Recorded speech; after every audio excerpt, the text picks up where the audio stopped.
Hello everybody! Today we're going to go ahead and be discussing assessing problem behaviors using functional behavior assessment or FBA or functional analysis FA. Starting out, my name is Hannah Reef. I have currently been working at the company I'm with for a couple months since October. I really love it. They're super kind. They really help getting my hours and I've gained a lot of experience. I am in an in-home based ABA company.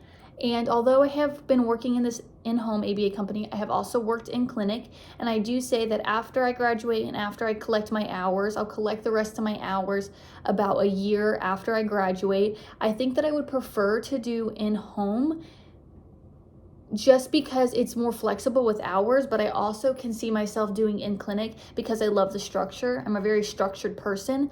And I love that we have parent involvement in home, but sometimes it can just be too much within the ABA process and seeing their child that's really tough go through those behaviors.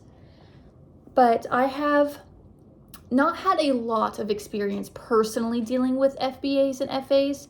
I have mostly dealt with FAs for the process. I've done ABC data, taking the data, but I've never wrote one. The only time that I have wrote and dealt with any of these is in ClassWorks. We've done like mock FBAs and mock FAs and just doing them on ourselves. So that's definitely been helpful when I will have that experience in the upcoming year.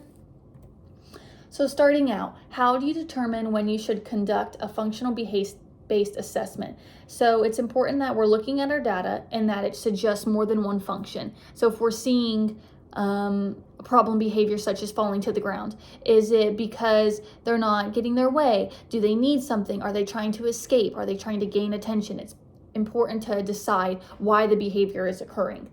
So we're deciding after we're taking our data if there's no consistent antecedents or consequences that are obvious. We're not seeing them right away. Every single time we present a cookie, the child falls to the floor. We're not seeing that right away. We're also looking for strong information to report. And it's important that there's a clear function when the treatment is ineffective. So we are following the protocols, going through the intervention, and it's still not working. It's important that we break down all these behaviors to see what we can change. What constitutes as a problem behavior? I think this is really important before you even start your FBA, FA process, is deciding what is a problem behavior. So a problem behavior serves the purpose of communicating a want or need. So functional communication is always going to be key in ABA in deciding how to proceed and to move forward. If a child can communicate their needs, then behaviors are going to decrease. So if we've decided that and that's not the case, we can look into the behaviors. These can include hitting, kicking, elopement, screaming, dropping to the floor, property destruction, physical aggression, tantrums.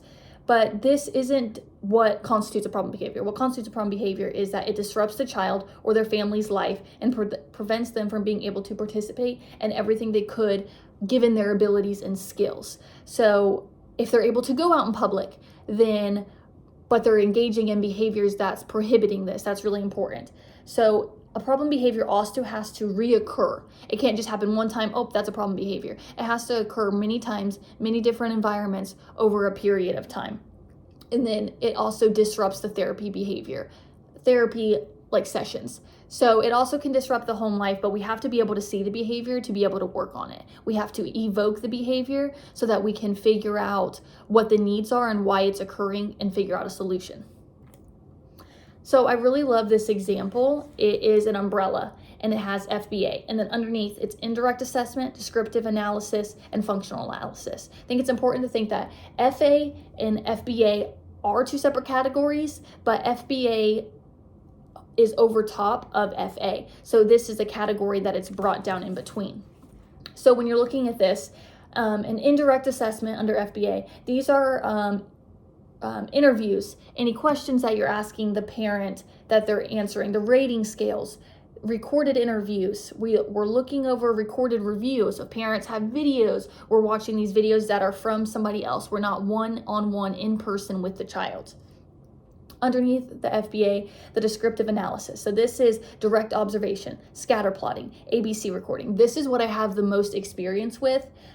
Being one-on-one with a child. Your BCBA is normally supervising you as well. You're taking data, you're recording data, you're looking at the antecedents, you're looking at the behavior and the consequences.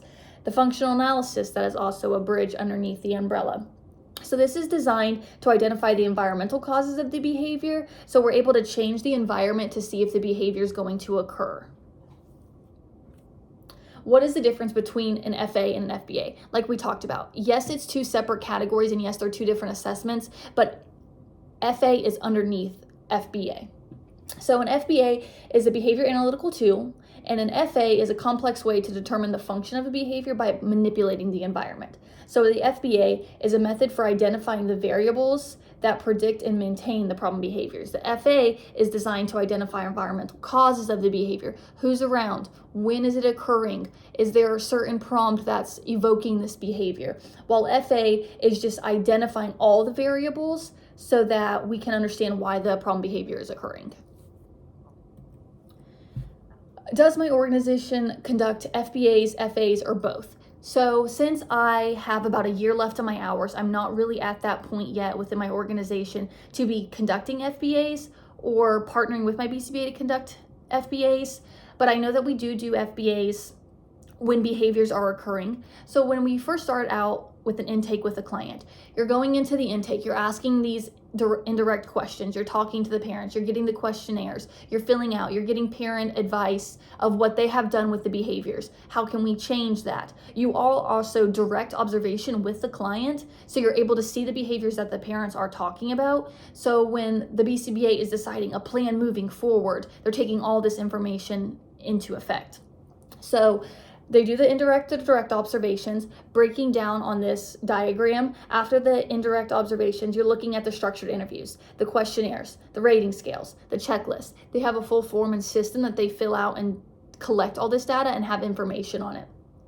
So you're going into your direct observations.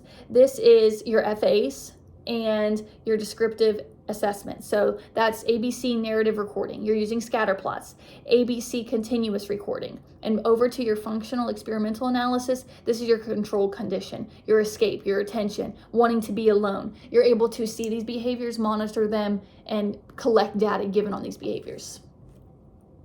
So specifically with my company, what I personally handle is I have one specific client who we couldn't figure out why these behaviors were occurring. There wasn't a specific antecedent that was doing. So my BCBA created a document for ABC sheet data taking that I go to the session and take every single day. Anytime a behavior occurs, that could be aggression, falling to the floor, any type of maladaptive behaviors that we're experiencing that we consider severe that needs to be collected, not just one single time of screaming.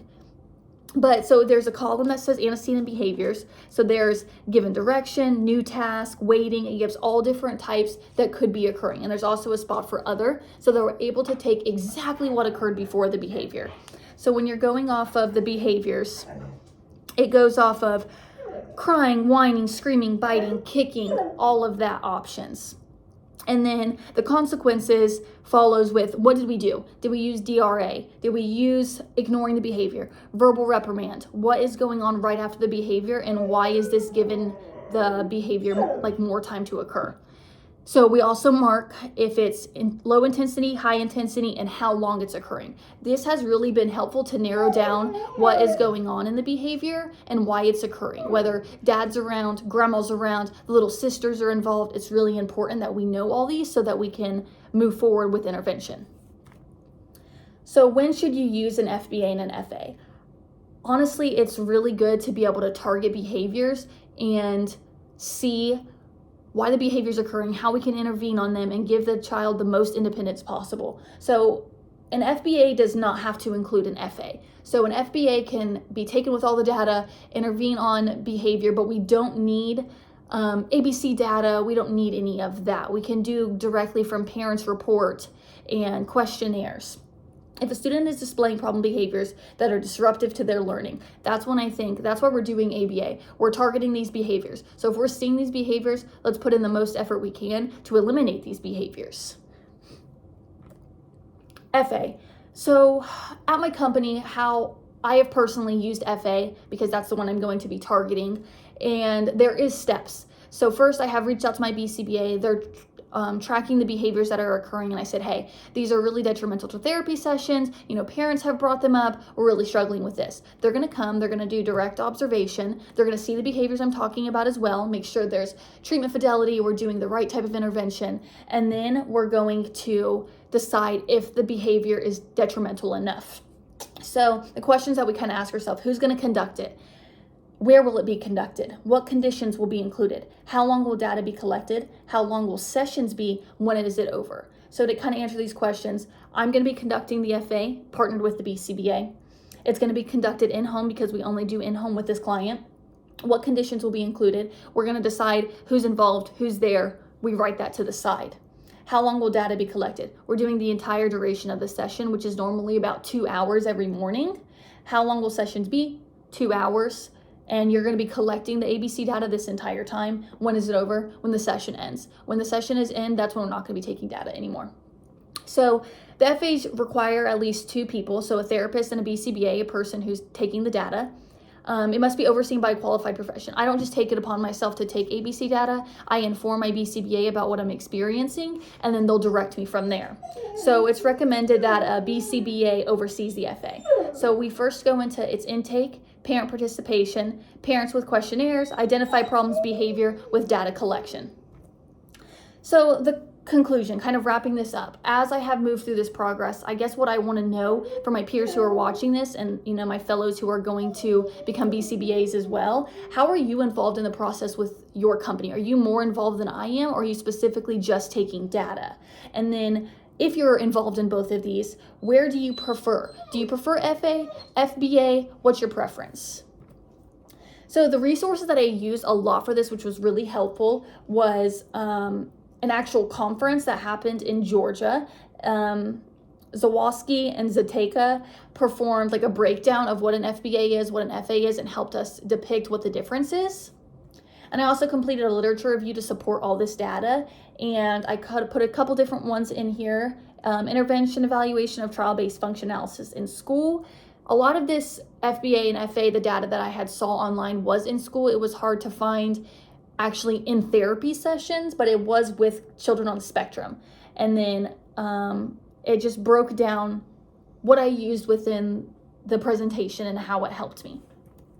And that is it. Thank you guys so much. I'm looking forward to your responses.